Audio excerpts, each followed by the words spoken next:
what's happening? Welcome to this live edition of Herb and Two, alongside the well-fashioned, stylistically pleasing Tucson Werner.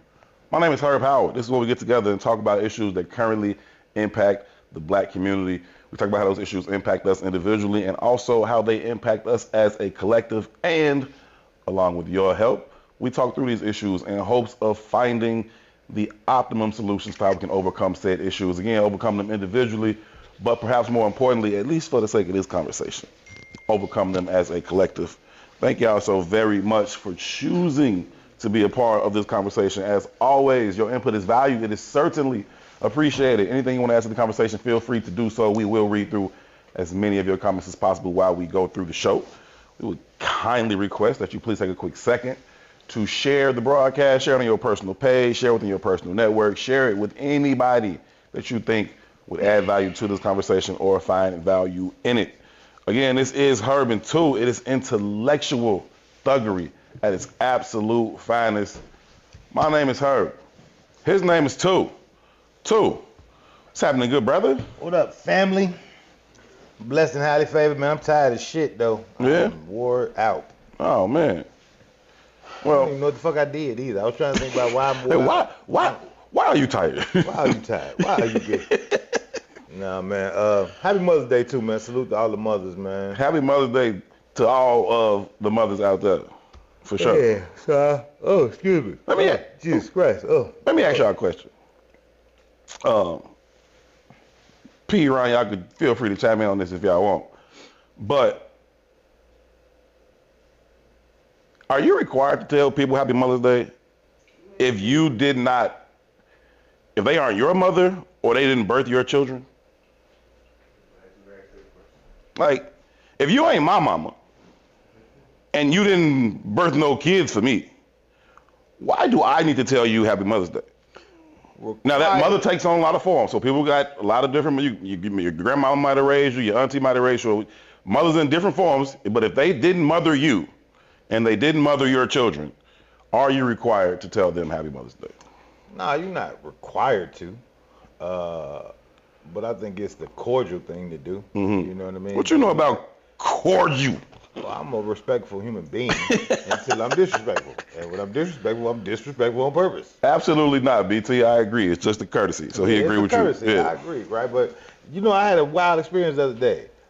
I had the Father's Day experience for single mamas, and I ain't like it. Come again? Random ass men was like, Happy Mother's Day, brother. I was like, no, Nick. Say what? It's not a Happy Mother's Day. Oh, like how the women be claiming Happy Father's Day to themselves? Like a bunch of dudes, I was out in the streets and a bunch of dudes like, hey, Happy Mother's Day, brother. I walked into a restaurant and I saw a bunch Why are you gay? Women, and I was like, Happy Mother's Day, sisters. You know what I mean? Right. Hey, brothers, how y'all doing? And I don't know if it was just a reaction, but they was like, Happy Mother's Day, brother. And I was like, nah. No, I'm nobody's mother. Yeah, I don't like that. No, I don't like that either. I don't like that at all. I don't like when women do it on Father's Day. But for a whole different reason, I don't like you saying it to me. Like, that's just weird. Like, what the fuck are you talking about? Well, High Jackson says, I will tell you, but I'm not going out my way to say it. Yeah. Now, we just got to be nicer people, bro. Why can't we just be courteous, right? Like, I think it's BT said it's a courtesy. You said it's a courtesy. Yeah. No problem, right? Ryan said he will, just not going out his way. I'm supposedly questioned because I felt like being, I don't know, contrarian yesterday, and so I put in my Instagram note, the little notes things you can make. I just put in my note, Happy Mother's Day to my mama and my mama only. I just felt like starting shit. I don't know. Hey, I ain't see your mama talk to your mama. So Happy Mother's Day to Mama Howard too, man. Your mama is everybody's mama. So goddamn it, she deserves it. She is. You know what I mean? And she always been like that too, G. She always been like that. Like my whole life, she was everybody's mama. But yeah, so people was responding to it like, no, you gotta say Happy Mother's Day to all. I don't gotta say shit. I think that's dope though too though. I think that's an earned position, man. There are a bunch of women that I know who are everybody's mama. Right. You know what I mean? And I salute them women. So even when I was in the restaurant, I was at I rode up to Mother Wade. Okay. Right. And salute to Mother Wade, man. Mother Definitely Wade dealing with a lot of stuff. But she also been avoiding the shit out of me, and I don't understand why. Right? I've been calling her, she ain't called me back. I don't even want shit. I'm just checking on you. You know what I mean? So I figured it was Mother's Day. I know the restaurant always jukes on Mother's Day. Yeah. So I was up early. It was a beautiful day. It was. I had a plan to go to the gym. I never made it, but since I was gonna go to the gym, I was out on the bike. I said, let me make a quick detour, stop by here, just check on her. She wasn't there, so when I walked in there, you know, all the old church women is in there and all that. They big hats on. Yeah, but she wasn't even in there, man. But she's one of those women. She know what I mean? She So absolutely I got a lot of respect for those women. I salute them. Yeah, she absolutely is. Happy Mother's Day to Mother Wade as well.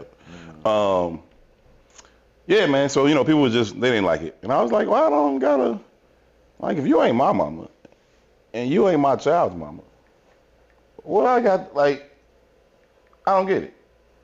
Man, I was out Saturday night, you know, and 12 o'clock hit. Right. I'm still out, so we out at the bar. We at Black. We was at Black birthday on college. So a group of ladies, as we walking out, a group of ladies walking in, and I speak to them, but I just speak like, how y'all doing, ladies? Happy good night, you know what I'm saying? Right. Are you ain't gonna say Happy Mother's Day to us? First of all, everybody's not a mother, so it wouldn't be safe to just assume all y'all are mothers walking up here. Right. Out of respect. You was at the bar on Sunday night? Yeah. You should have just assumed they was all mamas.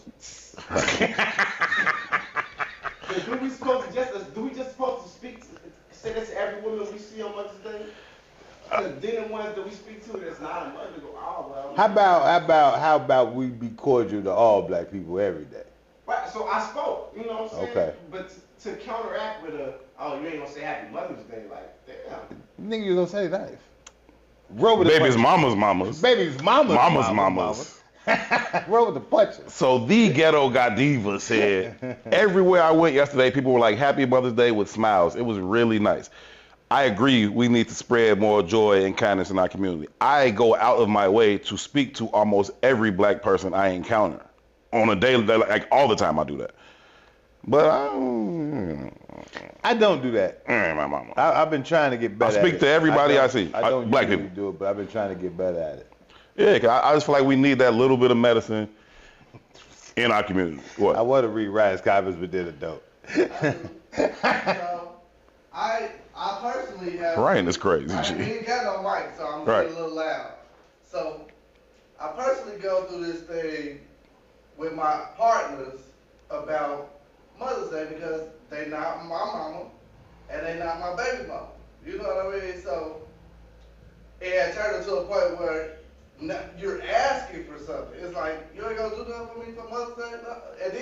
And it's probably genetic because in my household, my daddy would be telling my mama, you ain't my mama. You know what I'm saying? But it was a That's joke. wild. It ain't wild though. I fuck with it. It was a joke, but at the same, he would do shit like go get something. Yeah. You know what I'm saying? Yeah. Go get your mama something. Here goes somebody to go get your mama something. So instead of being the regular asshole I normally am, I actually went and bought something and said this for me and your baby, since she ain't gonna buy you shit. You know what I'm saying? So, but don't assume or don't make me. You know what I'm saying? Don't ask for it, because you ain't my mama. Wow. You know what's wild, man? I had a few wild experiences when I really think about it in context of Mother's Day. My house is like P's daddy's house. Right. You ain't my mama. Right. You understand what I'm saying? So why you looking at me? You know what I mean? I disagree with you and P Daddy, but okay. Nah, I'm real. So one, you just me in general. Right. I got a problem with capitalism. I got a problem with Hallmark holidays. I got Me a too. problem with all the bullshit. Yeah. Right? And it's just bullshit. Right? But because my kids is like P was when he was young, didn't do shit for their parents. So I go buy them Mother's Day cards for their mama. Right. You know what I mean? Right. I tell their ass, hey, y'all gonna do something for your mama? Because y'all old enough to be doing your own shit. Did you thank your mama? You better thank your mama. You better tell your mama how good the food was. Y'all got the wherewithal to call everybody every day for some money for food. You put it down to the side, get a goddamn car and some flowers, you asshole. Right. You know what I mean? Right. And both of y'all make your own little money on hustle. So you can put some money aside to do something nice. Right. But you're an asshole. You know, you both very selfish little human beings. Self-centered to the mud. Little self-centered, selfish little human beings. Right. So the day before Mother's Day, I talking to Bella, I was like, hey man, you gonna do something for your mom? Right. What you talking about? I was like, you're a fucking jerk. Your mother. You're right. That woman. Right. You know what I mean? You fucking jerk. I didn't even ask Eric because I knew better. You know what I mean? But the point I'm making is, so I was like, these assholes, let me go get some cards for them. and I was gonna get some flowers, so I go get some car. I'm going. The context is Right. going to buy a card. Right. I one is the day before Mother's Day, late at night. Right. Right. Gee, this bothered me. The entire card section is depleted. Go. With one exception. What's the one exception, fellas?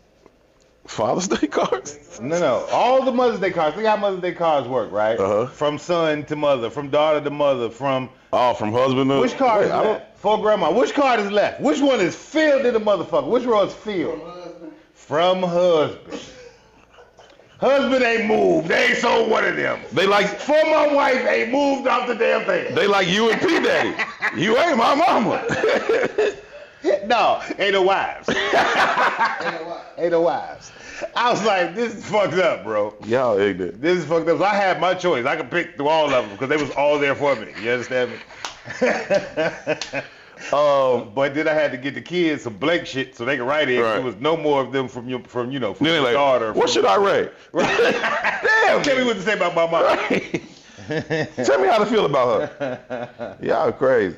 Kids. Gardis had said it's kind of half. If you could roll up on that P, Gardis said motherhood is an earned position, just like they do fathers, even though society makes it intentional not to greet every man as a father.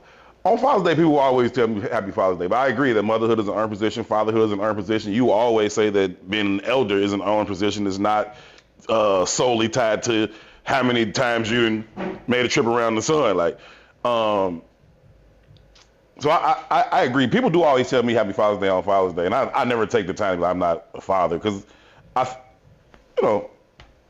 influenced some young people. You know what I mean? I've had people who, whatever. So I just don't take it that far. You know what I'm saying? I don't take it that far. Like, no, I'm not a father. Like, whatever. Thanks, man.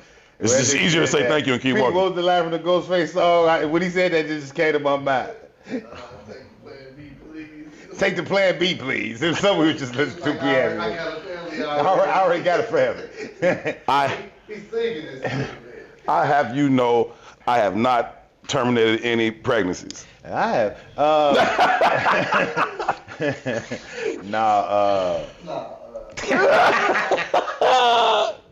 Y'all are hilarious, man. Now, you know what's wild, though, around that same car conversation? Right. We should start doing case studies, right? That should be a goal of the pod, like just to send the audience out to do case studies around holidays. Right? Sure. So Christmas. Let's do it. Christmas is the most financial holiday in America. Of course. Number 2 is Mother's Day. No bullshit. Okay. Right? They make more money on Christmas and Mother's Day than any other shit. The restaurants be packed and reserved. They getting money. They getting guap, right? Every flower in the country is gone. Yeah, Church be busting. They getting guap, right? So you just like I said, you go to the card section and the only thing is left is to my wife, right? And nobody's buying that shit, right? Because we don't have no wives. But Father's Day, you can find any cards you want forever. Why is that, fellas? Because don't nobody care about daddy. And don't nobody know that daddy, they all leaving. Is that what this is? Is this where we live? I don't even think that's true. I just think that people don't care for real about, like, you know what I mean? You don't even get the big piece of chicken no more. And to keep it a buck, I don't even think daddy cares. Like, No, bullshit.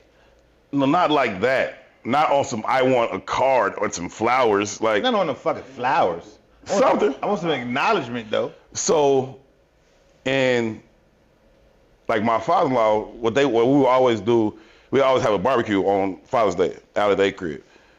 And my mother-in-law would barbecue. She'd get up that morning, barbecue a whole bunch of shit. And that was like, Happy Father's Day thing. And then all the kids came over and that was dope. Maybe I'm fucked up. I don't think he wanted no car. I don't ever remember seeing like a card. I don't think he would have wanted none. He wanted barbecue and Remy. Tell me. So I would show up with Remy. My mother-in-law would grill and we just hang the fuck out. Tell me if I'm fucked up for this. On days like Father's Days, I wanted to be away from the family and the kids. Really? Yeah. I want a day away. Right. That would seem like a greiter gift than spending more time with y'all. That's crazy. You are wild. I'm asking. If that's fucked up, I always wonder, like, why y'all think I want to be with y'all some more? So maybe you tell him, like, hey, next Father's Day, send me away. Yeah, just don't call at all. Don't say, hey, Dad. Don't say none of that. Just leave me alone. You let me walk through this house and don't say No, nothing. don't walk through the house. I'm leaving. I don't even see you. I'm definitely leaving. But don't call my phone. Don't ask me. Leave me alone. Y'all send me to Miami for the weekend and leave me the fuck alone. I never understood that. Why? It's Father's Day and I want to do more father shit. No, I'm straight. I'm done fathering. This is a job. I don't want to work harder than that. No. Even like you said, because we gorilla, if it was to happen to me, I'd be grilling. I don't want to do that. Yeah, that's why I was intentional that she was the one who was grilling. That's hilarious, man. I don't know. It's a big thing. You want to be not father. I want to not be a father on Father's Day. Cool. That's funny. You and BT been agreeing. He say, facts. Get away from me. Just for real, bro. I've been doing this for 364 days. Today. Just give me this day. Today you don't have a dad. Yeah. You hit him with the matumbo. No. Today you are a bastard. Mimi says, I don't expect a greeting, but it is nice to receive, especially since being a mother is a huge part of who I am. So why wouldn't you acknowledge that? A day to myself is also a gift. I agree too. Garda say, give me some private strippers for Father's Day. Strippers are always a great gift. No, they're not. Yes, they are. Take more money without deliverables. No. Strippers are always a great gift, so, you know. What we were just talking about, Ron was on Pornhub, the same thing. You didn't got to spend $30 on TV or nothing. The same thing. It's the same amount of deliverables. No, man. No. I know you're not into that kind of thing, but, you know, I am. So, you know, birthdays, Father's Day, whatever. I'm not a big holiday person. I don't do like Christmas and like Valentine's Day, Sweetest Day.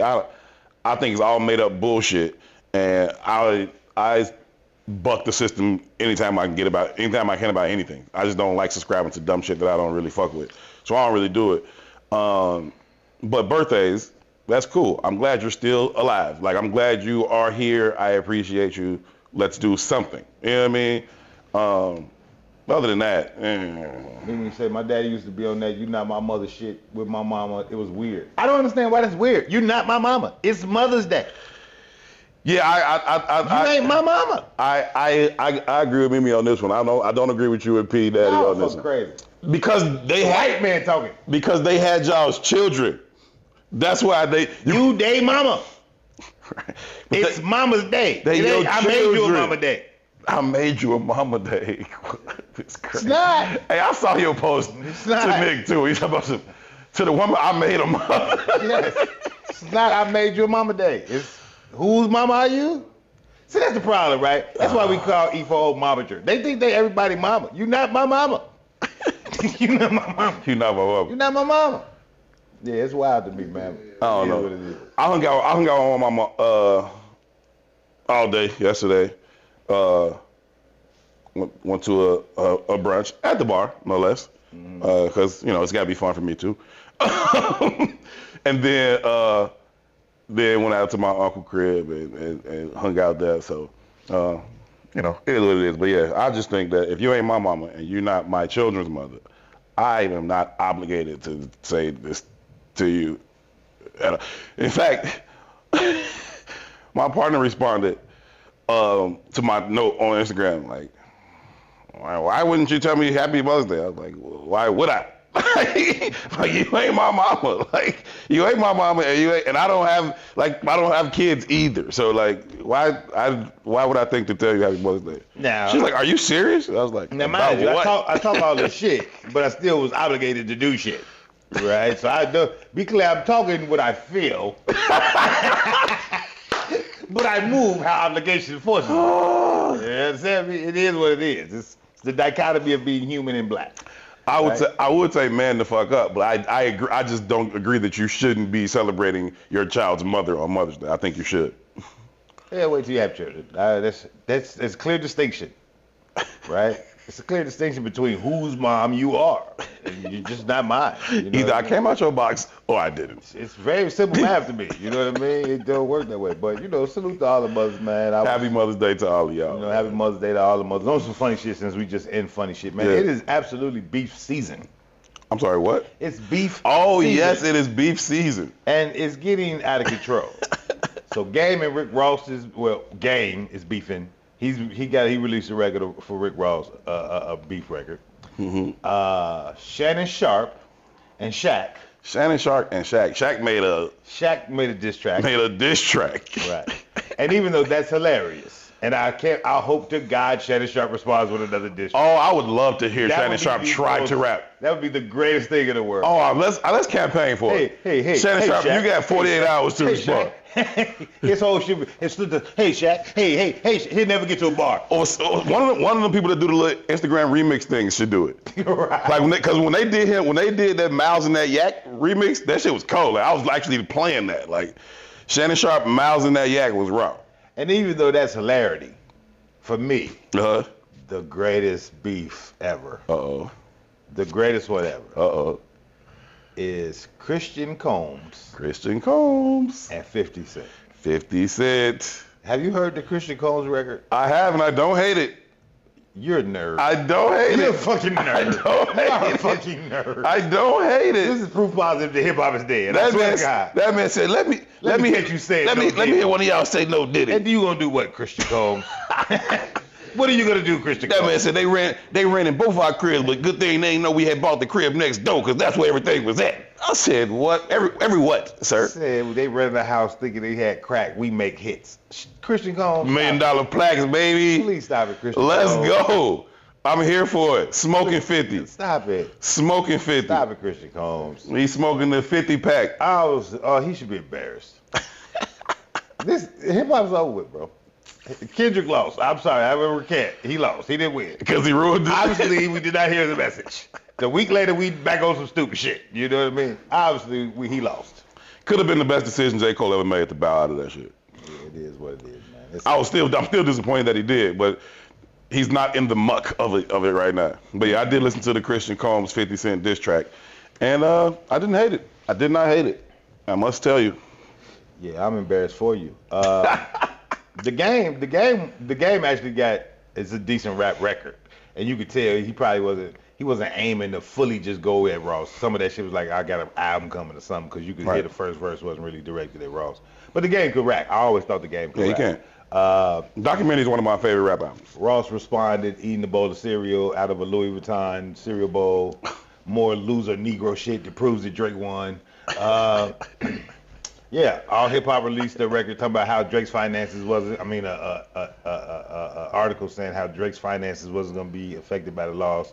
More proof that Drake won. Like, we don't get the message. You know what I mean? People just hopping into hip hop and rap beefs now, and I think drill music had an influence on all that. Like, just the whole thing. Like, what's the dude's name that got shot in the head at the funeral? Ron, what's the one that got shot in the head at the funeral? That's beyond my scope of understanding. Wooski. Yeah, I would have known who that was if you told me. It's fine. His brother is out. His brother was the one that got caught in the murder case with Vaughn, and then snitched and all the other shit. Anyway, he's out now, so he's doing the whole little drill music podcast tour thing. But now they put out a song, him and Wooski, and it's like, ooh, you are terrible. Like, you can't just, like, I just hate that they do rap that way. That people can literally just wake up one day and be like, you know what? I'm a rapper, and I'm going to rap, and then put some shit out. It's like, yo, you can't just do that shit, man. You cannot. I think it's disrespectful to anybody's craft to just wake up one day like, I'm this now. I think that's what 99% of these Negroes do. They mainly can't read. How you a rapper? I don't know. And I ain't being funny. No, for real. You can see that they can't read. No, for real. But they can do it because, one, there's no real barriers to entry. All you really need is a phone and a YouTube account, right? You could download beats now, Yep. right? You don't have to have a real skill set, because obviously what we're buying into is very ignorant shit, right?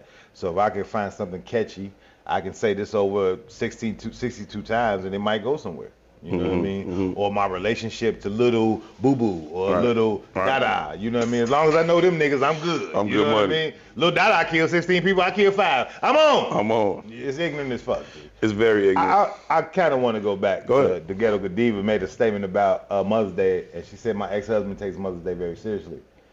How did he become your ex-husband? Obviously, he was a very good dude. one day out the year. Probably one day more than most men. Knock it off, man. I'm sure they had other amicable reasons to part ways. It just was an interesting comment to make. I thought that in my head, but then I quickly dismissed myself for being stupid. Yeah, but then you just came I can't help myself. You know that. I'm going to go for it. I'm going to bite every time. You understand me? I can't help myself. You know what I mean? Speaking of like people just hopping into shit and beefs and debates and all that, are you hearing all this talk about, whether or not NBA players would just hop into the NFL and just like play and shit? I didn't take it seriously. I saw the pivot conversation around it, the Ryan Clark conversation around it. I didn't take it seriously. I didn't think it was a big. Again, I don't be paying that shit no attention, so I don't know how big it is in the lexicon at all. Yeah.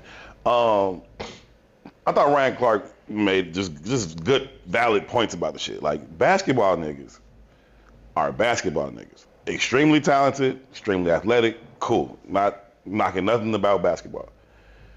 The gridiron is a different world. Like, you step in between those lines with shoulder pads and helmets on, and it is a level of controlled chaos that you couldn't really understand but for putting on your cleats and stepping inside those white lines and seeing these big human beings flying around crashing into each other. Them NBA niggas don't want that. Ryan Clark said, you put any of them out here, they 6'6", standing straight up, he said, I will cut him in half every time until he doesn't want to do that with his life anymore. And that's 100%. These football players are fucking nuts. Like, something has to be just a little off in your mind to play football. Just a little bit off. Like, I think the argument is a dumb argument. Mm-hmm. But I do agree with you. Like, I don't like football players. Mm-hmm. Like, I'm dead ass. No, I get it. Like, I've never liked them. Like, all through college, and I got a few football player friends. Yeah. You got them exceptions. Yeah. But on average, I don't really rock with you dudes. Like, I don't want to be at the club with you. Nah. I don't want to be at the park. I don't want to be around women with you. No. Because some stupid shit's going to happen. Yes. You know what I mean? Because you have, something's wrong. Something is off. Yeah, something's wrong. I've always had, like, teammates and shit that was just, like, a little, like, hey, something is the fuck wrong with you. Like, for real. And it serves you very well. Yeah, there. On the football field. Mm-hmm. Everywhere else, it is shunned and frowned upon and like, calm the fuck down. But you will run 70 yards down the football field, and they used to have what's called a wedge on like kickoff returns. And you get 3 dudes in front of the returner, and that's the wedge. Somebody had to be the wedge buster, like on the kickoff team. And that was always the craziest nigga you've ever met in your life. But he was so excited to full speed sprint 70 yards down the field and run dead into the middle of 3 niggas, so somebody else can make the tackle. One thing I absolutely agree with Ryan Clark said. He said that Oklahoma drill made more basketball players than any other thing in history. Than anything in history. That was the worst drill ever, G. It's horrible. It's wild, G. Stand back there, run straight into him. Yeah, or lay on the ground, turn around. Yes. And run straight into him. And run straight into him. Stop it, bro. It's not.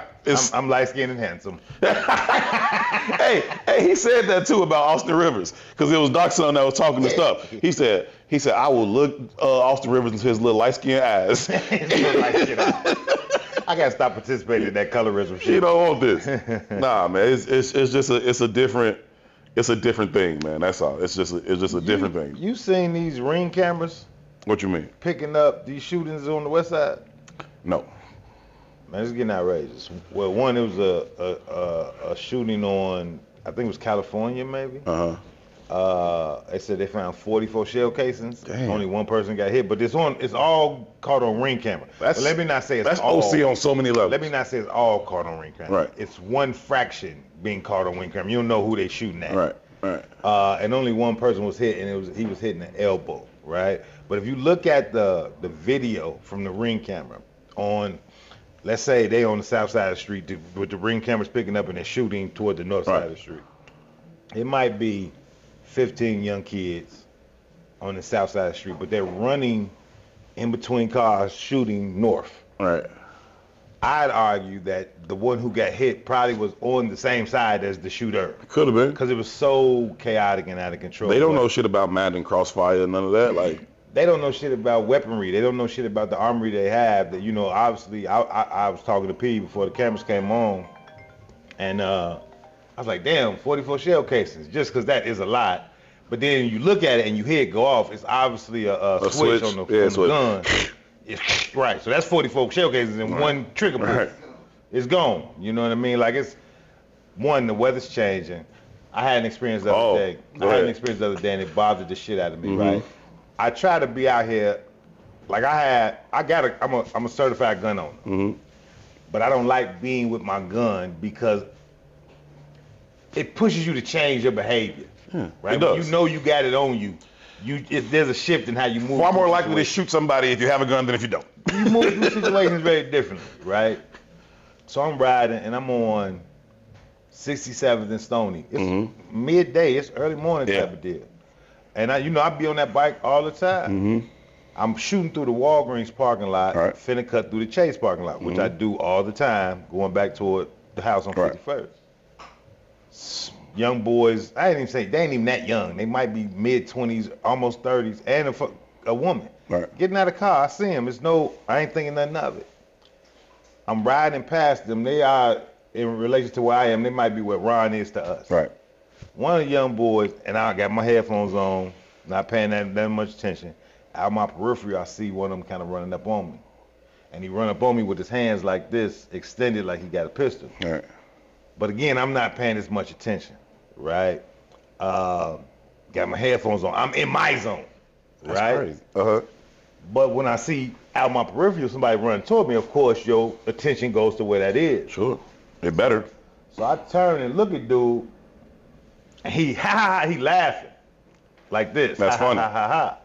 Now, mind you, by the time I even turn to the peripheral, I'm already 10 feet past, homie. And it didn't even dawn on me like what was taking place in the moment. But man, just the parking lot, then 67th Street. So by the time I get to 67th Street, I'm like, wait a fucking minute. Right? But I said, man, go on about your fucking day.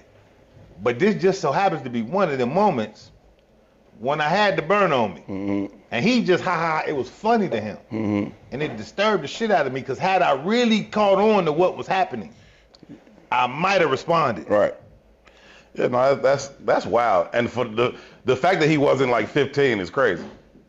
Because as I'm envisioning this, I mean, obviously I know the area very well, so I'm picturing this like a movie, but he keeps popping up in my head as like a 15-year-old. And you said he was like 20 or 30. They wasn't young kids. Bro. Even if they were young kids. Right? Part of the problem with the shooting on the west side with the police who shot the boy in the white van. Right? Part of the problem when I talk to police officers, right? The reason why they consider the police to be in the wrong in that specific shooting is because this is Chicago. Right? You jumping out in unmarked cars, you square this dude in. Police are not. You don't have on uniform.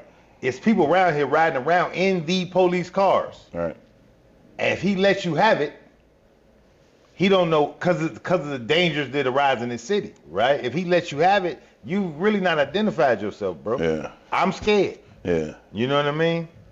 Oh, that's nuts. That's absolutely nuts. I was riding down Stony yesterday and just talking about the weather changes and how the city is finna be. I'm going south on Stony Island. I'm at the light on 75th Street. I look over to the west towards Jules, and there's two cars coming east on 75th Street, also at the light. But as I'm looking, it's two Jeeps, like trucks. There's a girl on top of the truck, twerking, dressed all up, just twerking. As the car slowly approaches the light.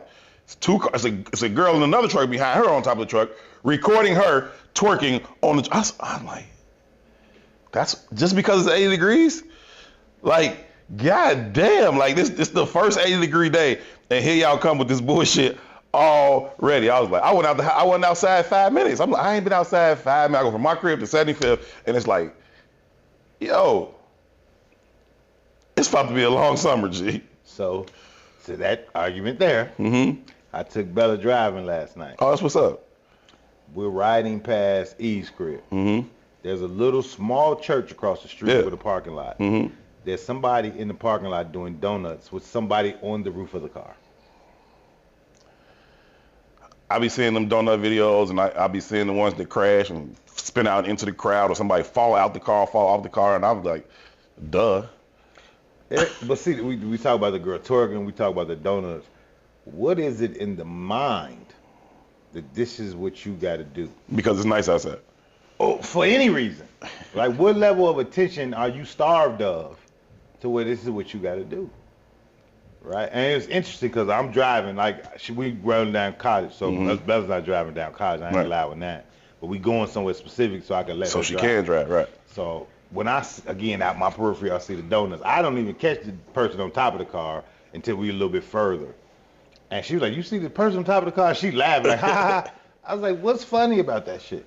Like, I could tell her energy was like, that's entertaining. She's turned on by ignorance. Yeah. And it scares me. Yeah. You know what I mean? Like, what about that is intriguing to you? So part of me is 100% like, yeah, that's fucking OC. But I also remember South Chicago. Like, for every Friday and Saturday night in the summertime, South Chicago used to be overlit from 79th to 76. Motorcycles all down the side. Everybody parked. It's like fucking how Crenshaw always looked in the fucking LA movies. It was like that. And people just, girls little as short as you can imagine, ass out, twerking on the back of the bikes. And that was what happened on Friday and Saturday nights on South Chicago. And they used to drag race the bikes, or people used to slow ride their whips, and they had big rims, and everybody had bang in the truck. It was just a place to hang the fuck out. I was there. But you said two things, and I'm not validating that energy. Yeah. Right? I equate that to us being starved of resources. Mm-hmm. There's really nothing to do. We made our own club. You make your own shit, right? But you said something specific. Slow ride the whip. Right. Everything moving down South Chicago was going 2 miles an hour so everybody sees you. Right. And they was naked and only people that went faster than 2 miles an hour were the bikes when it was a race. But other than that, it was not a safety precaution per se around the vehicle. There might be some niggas with pistols out there. It rarely went crazy out there. It rarely went bad. It rarely went crazy. You might hear some words. It might be I don't remember like, 6 people got shot on South Chicago last night. And I'm not even validating that. Sure. Right? But that's a very big difference. I've been hit by a car, G. Mm-hmm. And it wasn't even going fast. Right. But I've been a bike dude all my goddamn life. Right. Sometimes you find yourself in precarious situations. I worry about you so much on the bikes. I mean? I always see them bike memorials around the city, the all white bikes and shit. Yeah, it's precarious. Shit happens, right? You hit a hill the wrong way and the car coming out of nowhere. Even them teaching Bella how to drive, like you gotta watch for the blind spots. You know what I mean? That's part of it. But to have a dude in a small church parking lot alone, and I'm saying, dude, I don't know who was driving. By yourself, with somebody else on the roof. Yeah. Why, bro? Yeah, that's the thing that I would say is the nuanced difference in me mentioning South Chicago. Like, there was a time and place. This is what happens here. Not anytime the fuck you want to, on any street the fuck you want to by yourself. This is what happens here. And I've been young on a Friday and Saturday night. I've been young and done, G. When I first not on a Sunday afternoon at the grocery store. I went to Jules parking lot in the snow, and I'm donutting it up. But it's in the snow, and Jules parking lot is a size of a football field. For sure. That church parking lot ain't big as my house's parking lot. Right. Any wrong move, bro. And you're on Cottage, idiot. It's a high traffic area. Right. What's wrong with you? You don't think past step A ever. What's not connected? What's not connected? No, right? But it also speaks to 30 shorties in the streets on California with switches. Yeah. Like it's no analytical thought between, it's all responsive. Like and it's all kind of like emotional behavior. Like whatever hits me in the moment, it's like a toddler.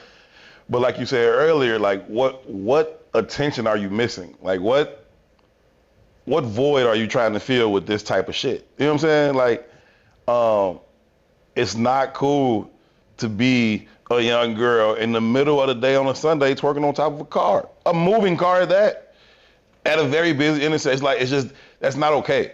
So maybe, and I was being introspective on my own shit, maybe it's not okay to do that on a Friday night either, but that's where it was though. You know what I'm saying? Like, if you weren't on South Chicago or you weren't out west in the circle or whatever the fuck it happens at, then you weren't going to encounter this type of shit. Like, I don't know, man. I got a question. earlier in the comments, guards was like, for Father's Day, give me some strippers. Right. And you was like, strippers is always a good deal. Yes. Right. Always a good gift. Are we hypocritical in championing that culture and then telling young girls to not champion the values they see men having in that culture? No, I don't think it's hypocritical at all. I think it's a very good question. I respect it. But I don't think it's hypocritical because I feel like there's a nuance to it. Right? There's a time and place. Human behaviors are going to be human behaviors, right? Like sexual energy is going to be sexual energy, but there is a time and a place to do it. I'm sure guards didn't mean give me strippers on 75th and Stony at 2 o'clock on a Sunday. Like that don't, you know what I'm saying? Like that's not what it is. So I get the question. What? People are like, oh, I'll take one Sunday night. PS is crazy, man. It's just the way shit be happening. BT telling the story here. A white dude in a slingshot downtown Saturday night. Some chick started twerking on top of his car at the stoplight. His old lady wasn't too pleased, but his motherfucking day was made looking at those brown chicks clapping. Y'all just hop on somebody else's car in the middle of downtown while he's with his lady and start twerking on his car? That's OC as fuck. But again, right, there's if that happens on South Chicago, Friday night, late 90s, early 2000s, all fair. But just driving downtown on a Saturday afternoon, you just hop on his shit and twerk? I think all human behaviors can be manipulated. Mm-hmm. Right? Mm-hmm. And I think the powers that be do manipulate all human behavior. Sure. Right? You have to be an exceptional person to not fall in line with the manipulation. Sir, God Black Man is talking about that right now, social engineering. Yeah. I know I wasn't pointing you out, guards, if y'all see the Gotta stand on that shit, man. You could like strippers. I was really pointing out Herb. It's Herb that I always go at, not you, guards, because I know you be doing shit. Herb definitely stand on it. Right. But love the strippers. But I hear you say that in the nuances of the conversation, right? But even like I said, how does South Chicago get invented? Right. Right. We don't have any real resources. Right. So what we do is I lived in Cedar Rapids, Iowa from sophomore year to senior year, like mid sophomore year to senior year high school. Mm-hmm. Right. Now I'm coming from Southside Chicago. You had these preconceived notions of what the country is, but being there, you have a different experience, right? One of the things I picked up on very early was it was very hypersexual, right? Like I got more action in Cedar Rapids than I got in Chicago because there was really nothing else to do, right? And it's still a resource conversation because you're bored and you young and you horny. Here, this is available to you, right? And the women ain't engaged by shit else either. They bored too, so it's open season, right? Even though the numbers in Chicago was vastly different, motherfucker had something to do Saturday morning. You know what I'm saying? I'm going, it's something to do, right? So you ain't finna just come over here and beat this box down. It ain't happening that way, right? So it was this hypersexual shit. Right, but it was hypersexual, you know what I mean? Right. And I look at what's happening now in our communities, right? Like even the downtown jumped on somebody else's car. You've seen protests where somebody is twerking at the goddamn as a sign of protest. That's not a sign of protest. That's not protesting. You know what I mean? And it's like it's back to the point of us saying, man, it's always a good time for the strippers, right? It's like it's almost the rap conversation we just having too, where the barriers to entry aren't there. All you need to be is human. You know what I mean? We've seen the overweight stripper. We've seen the small person stripper.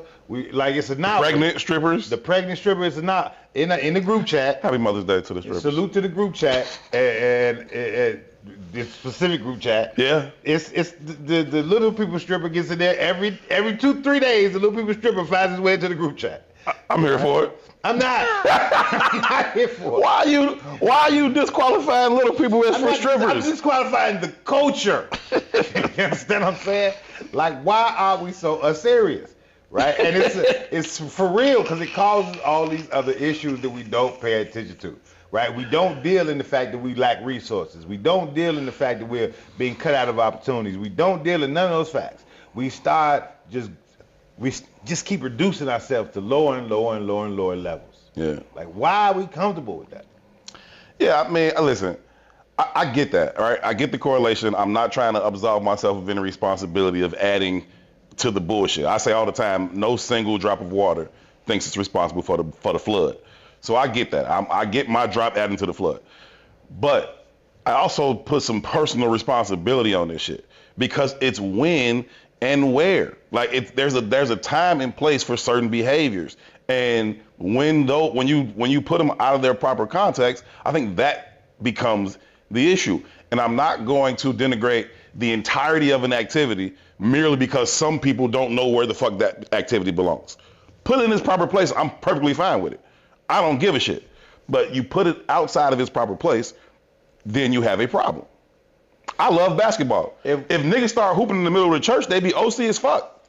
If we leveraging the manipulation of the media, mm-hmm. if we can acknowledge that as a truth, mm-hmm. right? Media dictates behaviors, mm-hmm. right? Thoughts and behaviors, right? And we specifically dealing in the context of our community, black boys, black girls, right? Is the media representation of the black community more hinged toward the stripper, the gangbanger, the mm-hmm. rapper, or is there even not even more hinged? Because I know it's more hinged. Is there any balance, any counter to that? Any counter to that? No, largely no. So if it's our responsibilities as an adult population, and we know that the ops or the powers that be have a design philosophy toward degradation of our community, like how do we create those environments of balance to counter those messagings? Like I think this pod is one of those kind of conversations, right? All right. Even in our goofball shit that we do, we try to put the medicine in the candy. It's intellectual thuggery. Right, it's part of it, right? But in general, right, we know we reach a critical mass of XYZ people, right? But one television show on ABC is, the first 2 seconds of that show is going to reach more people than we reach. Right. You know what I mean? Right. And that influence is that much greater. You know what I mean? 100%. I just think you got to live that balance. And I think I do. So I'm very, very perfectly fine with sitting here saying like I love strippers, but I also do a whole bunch of other shit that I almost never talk about. You know what I'm saying? So I think you just live that kind of counterbalance. Like I also will pull over just to chop it up with some shorties. Like I will also, spend time with some random kids I don't know. I will also delay whatever the fuck I'm doing to help an elder person cross the street or take some back. Like it's like I talked earlier about being very intentional about making sure I speak to everybody I encounter in my neighborhood. Like there are counterbalances, and I think that's how it should be. I don't think we got to be like, well, throw the whole thing out because some people are abusing it. Like, no. You know what I'm saying? Like, it's motherfuckers abuse narcotics, but you need fucking some pain meds sometimes. Don't throw them all away because motherfuckers abusing them. Well, I'm on my plant-based journey. I realize you don't need none of that shit. You just need the right plant. I know that 100%, but even in something like surgery, right? The anesthesiologist got to come in there first because your ass does not need to feel what's about to happen to you. So, but somebody will abuse that same thing. Like, it's just like no, like I'm down to throw a football anywhere in the world. Not in the middle of the sermon, though. I'm not going in the middle of the sermon and just start throwing a football around the sanctuary. That's fucking crazy. That don't mean there's something wrong with football in and of itself. Like, maybe it is. We talk about how crazy that is. Yeah, we talk about how crazy it is. So maybe in and of itself there's something wrong with football. That's what I want to say when you talk about them players earlier. One thing I don't like about football players, man, is the relative anonymity of the sport. Because it's so anonymous, like who these people are, right? The shoulder pads, the helmets, versus basketball players out there in shorts and a tank top. You see them, you know them, you can see their tattoos, their facial expressions, all that shit. You don't know these football niggas, and they know you don't know them. If you ain't Patrick Mahomes or one of these guys, 90% of the NFL could go anywhere in the world, and the motherfuckers just be like, that's a big-ass nigga, and won't think nothing else about it. So, oftentimes, you encounter these fuckers, and they will say shit like, I'm Herb Howard, number 11 for the Chicago Bears. And it's like, what? Nigga, I didn't ask you no stupid shit like that. I just said, what's up? But that's how a lot of them will present because they want you to know because they know you don't know. It's like, that is weird behavior, bro. That is very, very weird behavior. And I never fucking understood it. And my homie used to tell me, like, he was like, because this, like, even going back to, like, Pop Warner or, like, high school football, like, regular shit. And I was like, why the fuck do you do that, bro? Like, we'd go to, like, a Morgan Park party, and he like, yo, I'm number 33 from Whitney, like, linebacker. Like, why the fuck you do that, bro? He like, nigga, you the quarterback and you do interviews. Niggas know you, don't nobody know me. I said, I don't give a fuck. Like, you aren't a football. That's not who you are, bro. What do Uncle Walt say? It's like football is what I did. It's not who the fuck I am, bro. Cool out, man. Fucking idiots. Anyway. Sir God, black man, one, shout out to Sir God. He's from New York. He had a comment earlier, and I wanted to talk to it in context to, like, how media shapes behavior. Right? Yeah, he was talking about the social engineering. Right, but he asked the question after that. He was like, how are the immigrants in Chicago interacting with the local law? Are they beefing with the lawbreakers? Right, and I thought that was very interesting because, again, like I said, I'm on that bike heavily, right? So, and I gotta stop this shit, but I don't. I got the Citizen app on the bike. Cause this shit is Chicago, like it kind of dictates how I'm moving sometimes, right? Because I know don't go this way. Don't go this way. It's 15 niggas shooting over here. All right, I ain't going that way. Did you hear the hood voice during the GPS? The GPS. This dude was in his car and it's like, if your GPS had this voice, and he's like, hey nigga, I told your ass don't go that way. Go that way. It was just some cool shit.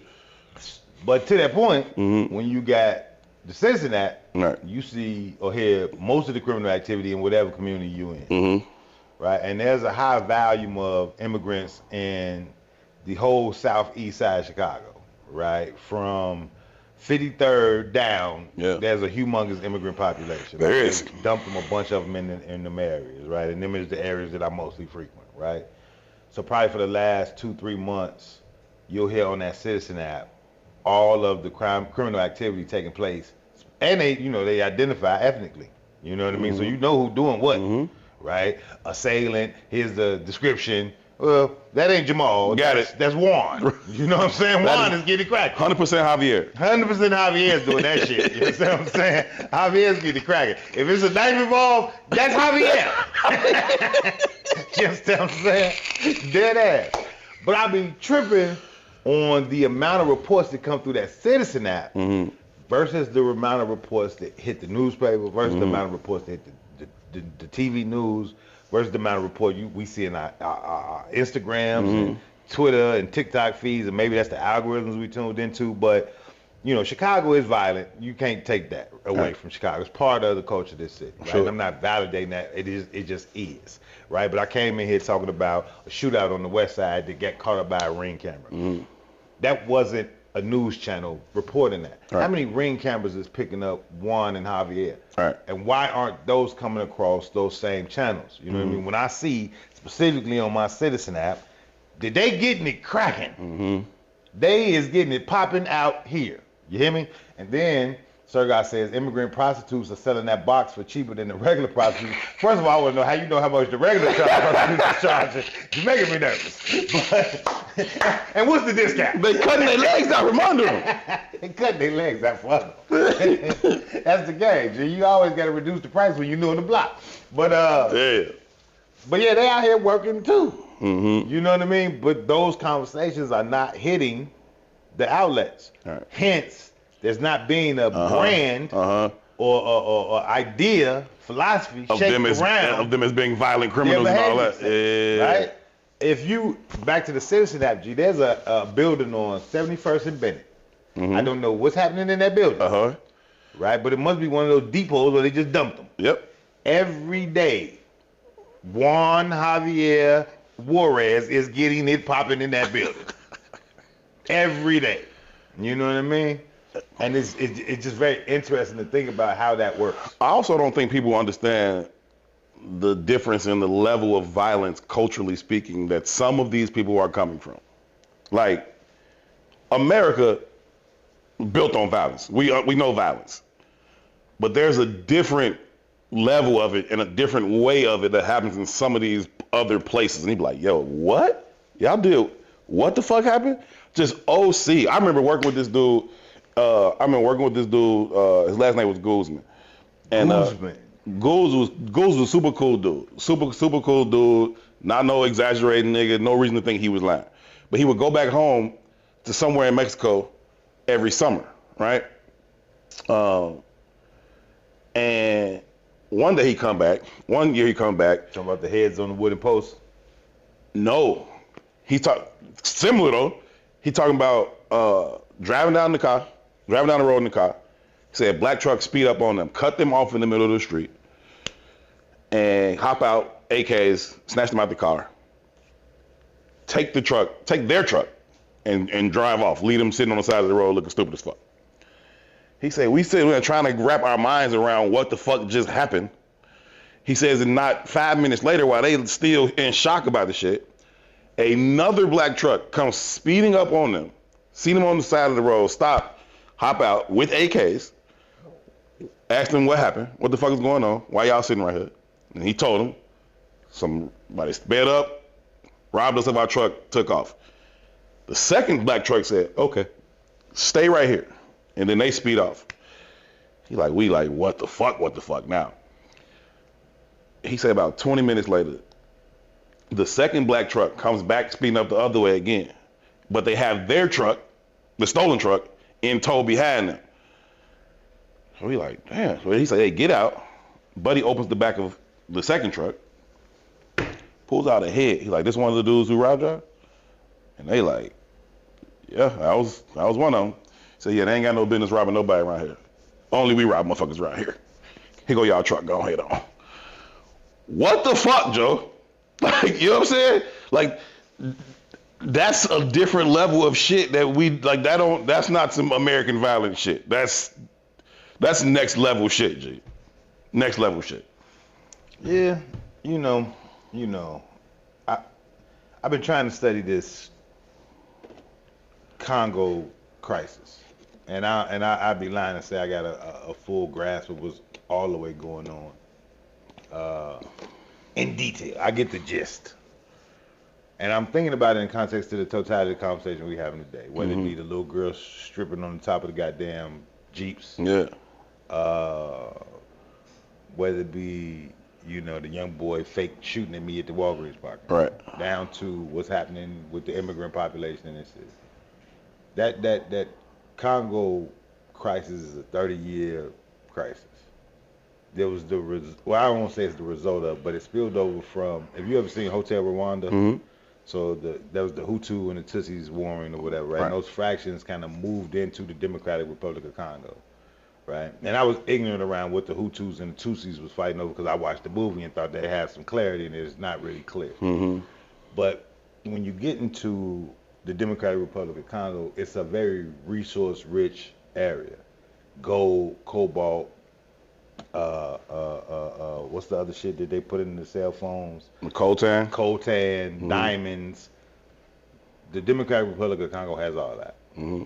But the people are poor, right? And what's happening is that U.S. and British fractions are essentially creating small militia groups, creating whatever dynamic they need to create the disparities between these groups. Yeah. And it's a continual warring fraction. Mm-hmm. Right? And the numbers behind it are just ravishing, bro. Like, it's like almost like 8 million people been displaced from their cribs. Mm-hmm. I think they said there's something like 500,000 orphan children. Mm-hmm. Like, they killing people indiscriminately. Astronomical rates. Astronomical rates, and nobody's talking about it.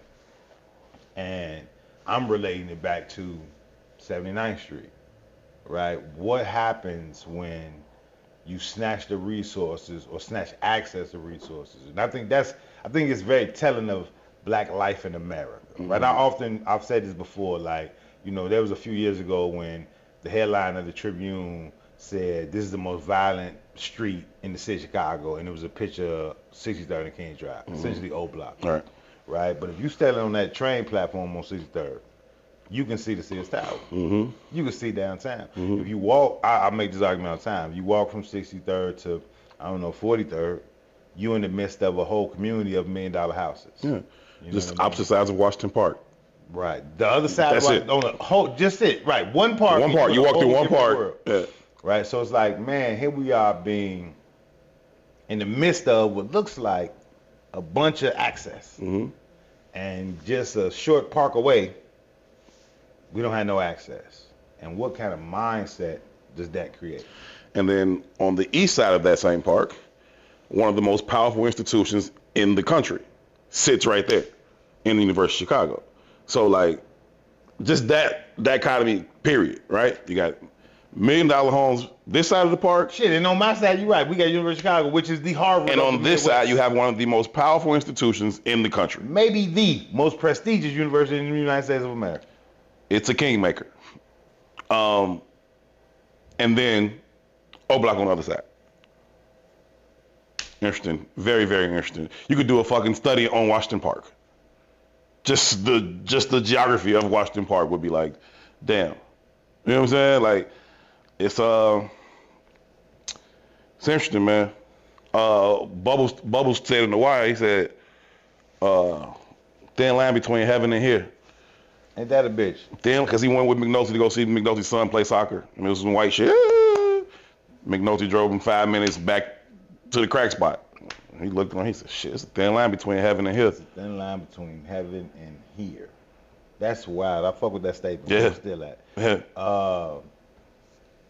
Gardner said there's a book called Dancing in the Glory of Monsters about a lot of the fractions of the wars going on in Africa. I think I can't see it all the way, but I'm going to definitely try to check that book out.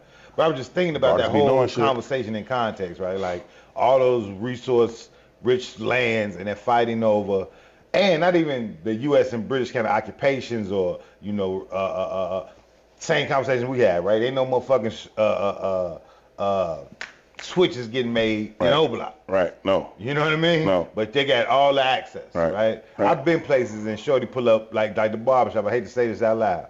You be at the barbershop and Shorty pull up with a whole garbage bag full of switches and he'll sell out right there in the barbershop. Yeah. You know what I mean? That's nuts. It's crazy, but it happens, right? But you got that port that's right there behind Parkway, the train. Like you got that port that's right there and they was like, drop off whatever the fuck right there. Yeah, that's part of it, man. But it's the same conversation in Congo, right? We don't manufacture pistols here. We don't manufacture this kind of armory here. But there's another quiet conversation too, right? There's that British and American involvement that's happening quietly, which is why you won't get no responses from that shit in the national media, because they're not going to put themselves on Front Street. That's why you don't get the kind of press that the Palestinian-Gaza conflict is getting, because they're participating, and it's about diamonds, cobalt, gold, all the shit that really has value. You know what I mean? But in context to the conversation of, you know, the Congo and O-Block, or the Congo and Woodlawn, and whatever, right? The goal is the same goal on Woodlawn as it is in the Congo. Right? It's genocide to weed yourself out. You know what I mean? I'm riding through Woodlawn the other day. They're building these new condos, townhomes over there. They're calling them the Green Line Townhomes. So you know that's right on the corner. If it's called the Green Line Townhomes, it's right next to O-Block.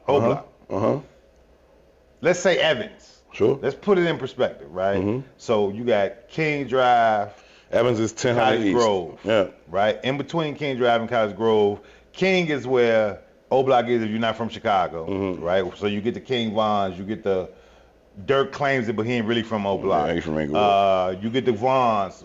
I said Von. Who else you get? You get a few of the little Duck. They all from O-Block. Duck. They all from O-Block, right? But then you get a block away from O-Block, and you get to Rhodes, and you got the other shorty you like that does the interviews all day long. Yes, Butter. Butter, and the little girl who's known as the young girl assassin. Yeah. Right, I remember her name. Jakira, Kyra, something like that, right? Yeah. But perspective, right? It's, if you're not from Chicago, it's King Drive.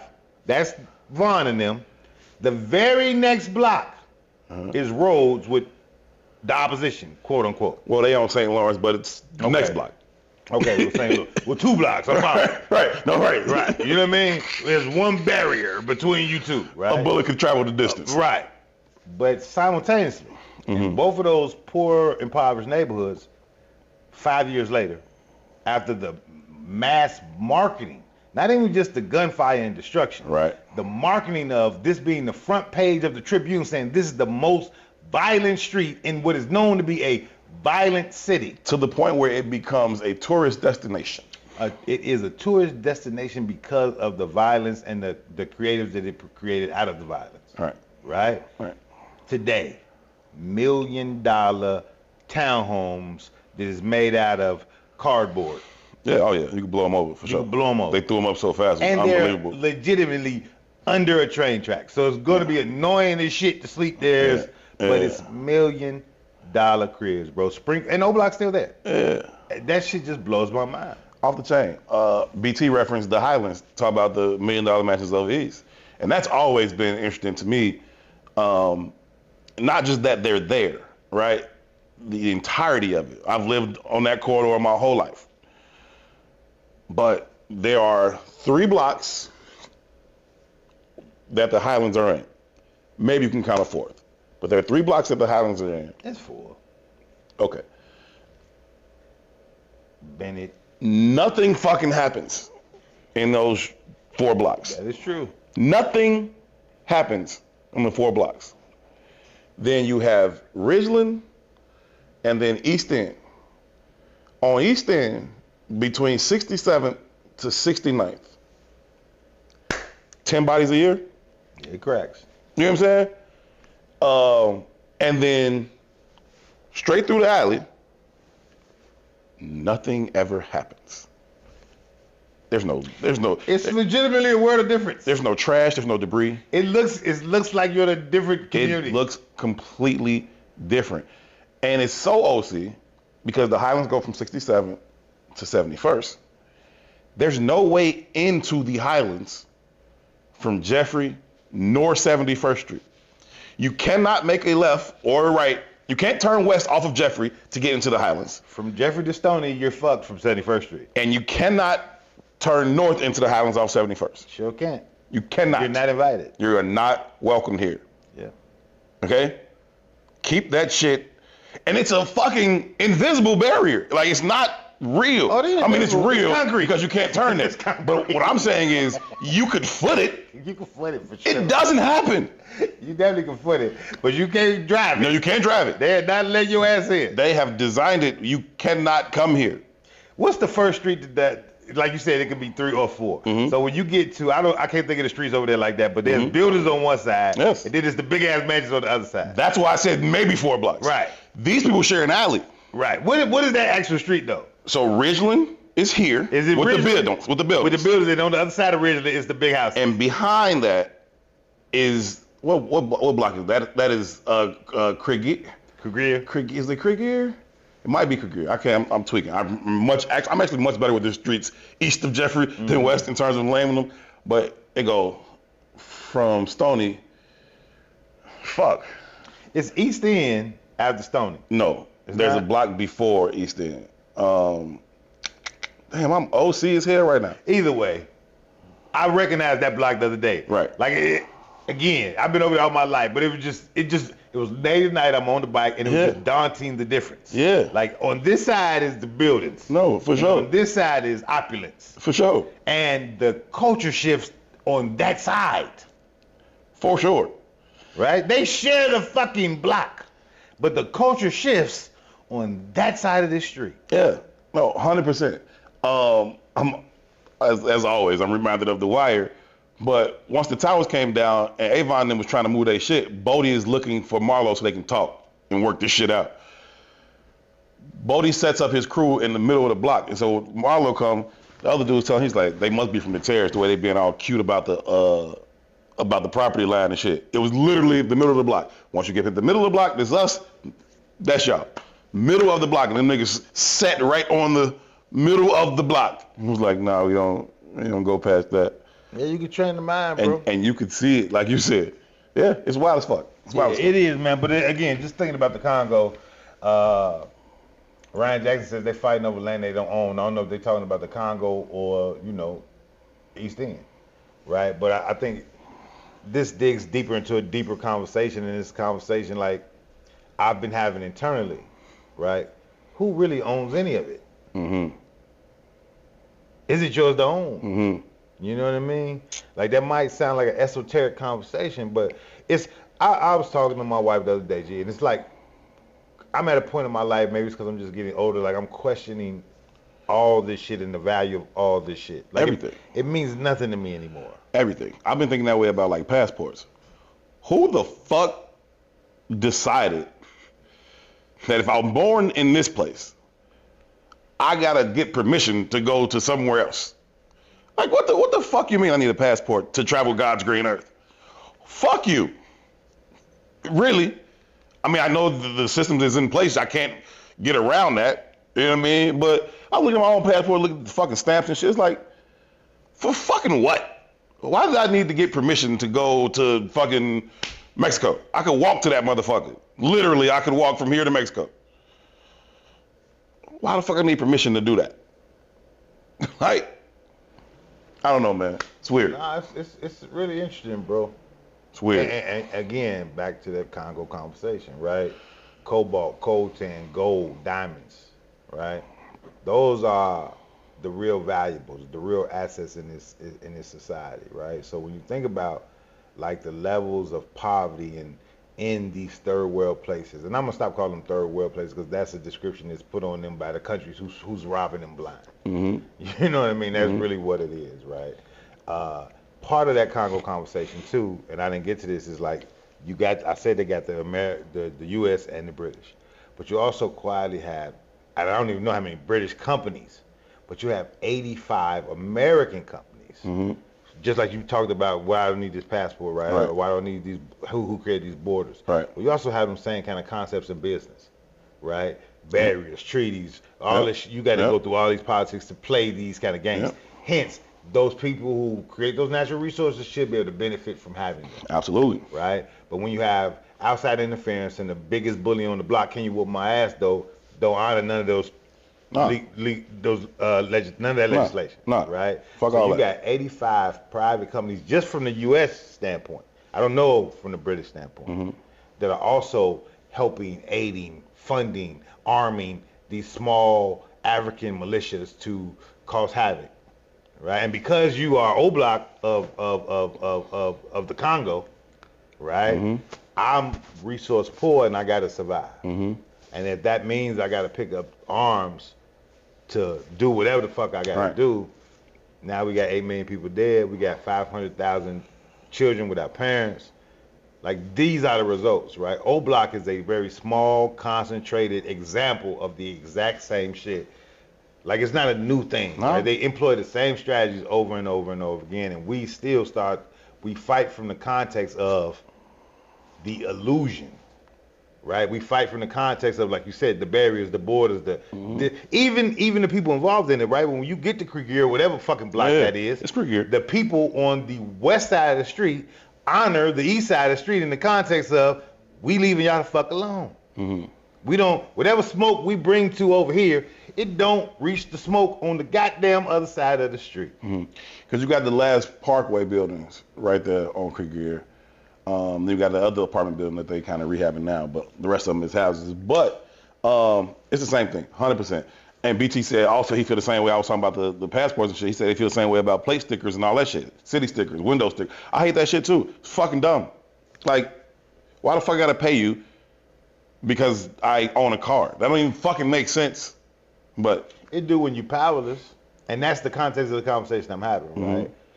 So people deal in a lot of religion now. I don't know if they necessarily deal in a lot of spirituality, right? Thanks, but I fully believe that we're all gods of our own experience, right? But if you deny the God in you and won't take action around what it means to be a God, are you then a God? No, I think you've surrendered the God in you at this point. You know what I mean? I watched the Book of Clarence the other day on Netflix. It's on Netflix, so me and the family watched the Book of Clarence or whatever. And one, I was embarrassed. One, I'm not a religious dude, but I think it's difficult to grow up in a black community and not have any context of religion because we such a religious people. Yeah, sure. Right? But then my children, because I'm not religious, I ain't taking your ass to nobody's church. Right. But I saw how disconnected they are from the context and the concepts of religion. Oh, like, man. even though I chose to not go, I spent a lot of time at my grandma's house. I understood it. White Jesus was definitely on the wall in my grandma's house. You understand what I'm saying? The Bible was definitely in the room in my grandma's house. Right. She definitely was going to hit your ass with some scripture when you was doing stupid shit. Right. So you pick up. You understand what I'm saying? You pick up. But my children ain't having that kind of experience. So we watching the Book of Clarence and they mentioning, names that were popularized through the Bible that if you just had a grandma like mine, you would have some understanding of who the fuck they talking to. Right. You know what I mean? Oh, that's Judas. Oh, okay. I'm saying, I talking about like, you heard of Judas? I don't know what that is. What the fuck is that? But I think the movie itself, and I know it's an older movie at this point, but the movie itself leveraged the context of who Clarence was, who essentially was a hustle man, essentially was a con man, but with a pure heart, right? And through the movie, 19 G's, chief. Right, but through the movie, like he created his own reality, not through faith in the Lord, but through faith in his own beliefs about himself. You know what I mean? Then after he took advantage of people though, and he found his way back, he was like, "This is some foul shit I'm doing. I know I got the power to do it, but this foul shit. Right. I don't feel good about being this foul nigga. Right. You know what I mean? But even to get to that point of realization, he had to first realize I could do whatever the fuck I say I could do. Right? And if you never get to that point, you never challenge the power sources. Hence, the statement I always make, the revolution ain't always successful, but it's always necessary. We won't even fucking revolt because of the cowardness and the fear and the beating down of our spirits. And they know it and they use it. Last thing before we go, your man, Shaky Joe, Sleepy Joe, Fall Down Joe, President Joe Biden. More proof that Drake won. President Joe Biden. I hate that I'm saying Drake won, because I believe the Kendrick won. But you mean society? But society, it's to the point I'm making, we just won't listen. We won't adapt. Societally speaking. Is that something? I was about to say that. Sleepy Joe. Sleepy Joe was playing Kendrick. They not like us in a goddamn campaign ad, focused and centered around Donald Trump. Yeah, because he knows how to play with y'all niggas, man. It's Kamala Harris. He told y'all, if you vote for him, one more time if you vote for Trump, you ain't black. This is what an old white man told y'all niggas. Yep. And the Indian. And then y'all went and voted for him. And the Indian told you she was an AKA. Ain't nothing sacred, bro. Ain't nothing sacred, right? So he tells you if you vote for Trump, you ain't black.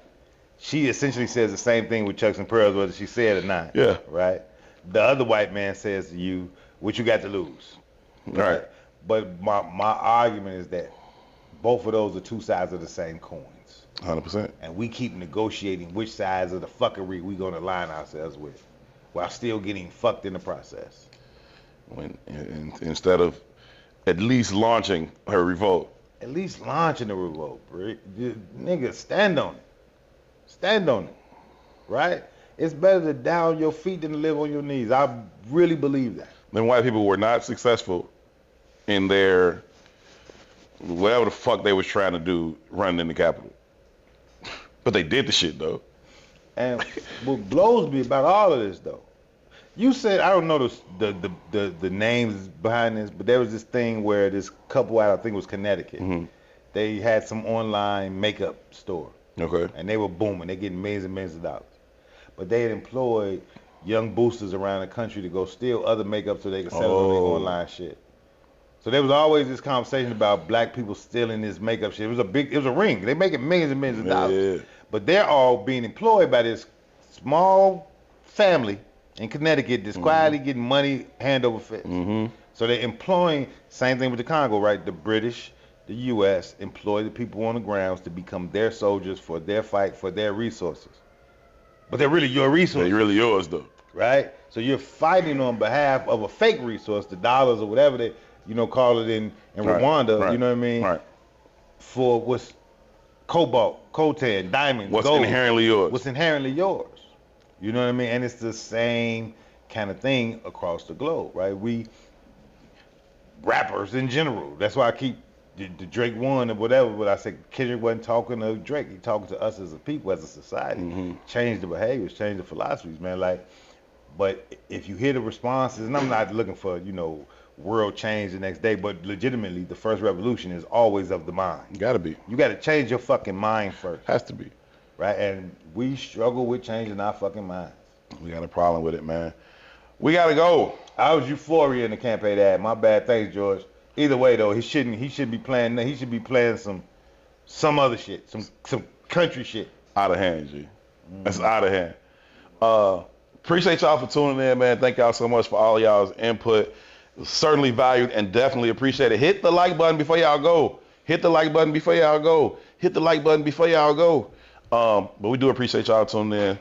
Thank y'all so much for adding to the conversation as also, always. man, if y'all in the Chicagoland area and y'all, tuned into the show, y'all know we having a meet and greet this Thursday at the studio, 6 to 8. You can contact us through the Facebook page, through the Instagram page. I don't know how, maybe you can ask a question on YouTube. I don't know how that works. But if you can access us, we can get you the address. Yeah, we'll get your address. Y'all pull up. Little family affair. We're going to be chilling, vibing. Going to get Jayla to come spin a little bit. We're going to have some vegan food from Sadiq. Yeah, have some plant-based food. Our plant-based journey continues. How you been doing on your journey, cuz? I've been doing okay. I fell off a little. I had a jerk chicken wrap one night because I was drunk at the bar. I ain't gonna lie to you. I had a jerk chicken salad the other day too. But I'm gonna tell you this though, brother. That's the first time I slept. But I'm gonna tell you this. I felt it. Yeah. Like, before I was dealing with the plant joint, like the salad would be light. Mm-hmm. I ate a quarter of that salad and couldn't eat no more because it was too fucking heavy. Yeah.